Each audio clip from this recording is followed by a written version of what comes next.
ওয়াশিংটনকে মার্কিন সরবরাহকৃত অস্ত্রের সীমা শিথিল করার জন্য বারবার আহ্বান জানিয়ে আসছিলেন ইউক্রেনের প্রেসিডেন্ট ভলোদিমির জেলেনস্কি। এবার তার প্রত্যাশাকে বাস্তবে রূপ দিতে রাশিয়ার অভ্যন্তরে হামলা চালাতে ইউক্রেনকে দূরপাল্লার ক্ষেপণাস্ত্র সরবরাহের ইঙ্গিত দিয়েছে মার্কিন যুক্তরাষ্ট্র।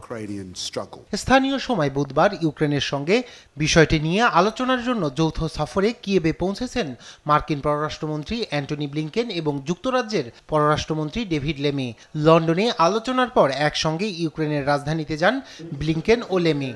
তাদের এই সফরের একটি প্রধান লক্ষ্য হচ্ছে ইউক্রেনীয় নেতৃত্বের কাছ থেকে সরাসরি শোনা এবং সে অনুসারে নতুন কর্মপন্থা তৈরি করা।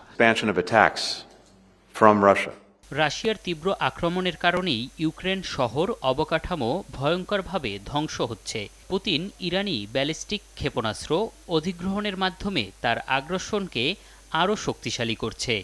তাই ইউক্রেনের কাছে যা আছে তা দূরপাল্লায় ছোড়া নিশ্চিত করার জন্য আমরা তৎপরতার সাথে কাজ করছি। এটি কার্যকরভাবে নিজেকে রক্ষা করতে সহায়ক হবে।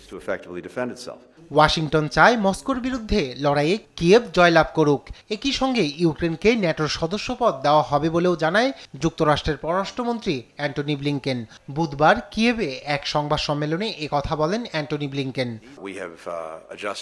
গত জুলাই মাসে অনুষ্ঠিত শীর্ষ সম্মেলনে ঘোষণা করেছিলাম, ইউক্রেনের ন্যাটো সদস্যপদ পাওয়ার পথ কেউ বদলাতে পারবে না। মার্কিন নেতৃত্বাধীন ন্যাটো জোট ইউক্রেনের সদস্যপদ সমর্থন করার জন্য নিবেদিত কমান্ড প্রতিষ্ঠা করেছে। সামরিকভাবে, অর্থনৈতিকভাবে, গণতান্ত্রিকভাবে শক্তিশালী ইউক্রেন গড়তে আমরা প্রতিশ্রুতিবদ্ধ। ইউক্রেন ন্যাটো এবং ইউরোপীয় ইউনিয়নের সাথে একত্রিত হবে অচিরেই।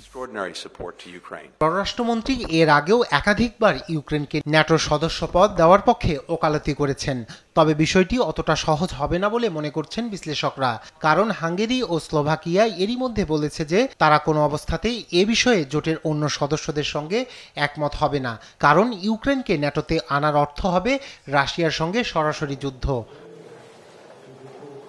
এদিকে ইউক্রেনকে পশ্চিমা দূরপাল্লার ক্ষেপণাস্ত্র ব্যবহার করে রাশিয়ায় হামলার অনুমতি দিলে এর পরিণতি হবে ভয়াবহ, এমন সতর্কবার্তা দিয়েছে ক্রেমলিন। এটি যুক্তরাষ্ট্র ও ইউরোপের সরাসরি যুদ্ধে জড়িত হওয়ার ইঙ্গিত বহন করবে এবং রাশিয়ার পাল্টা জবাবের মুখে পড়তে হবে বলে জানায় ক্রেমলিনের মুখপাত্র দিমিত্রি পেসকভ।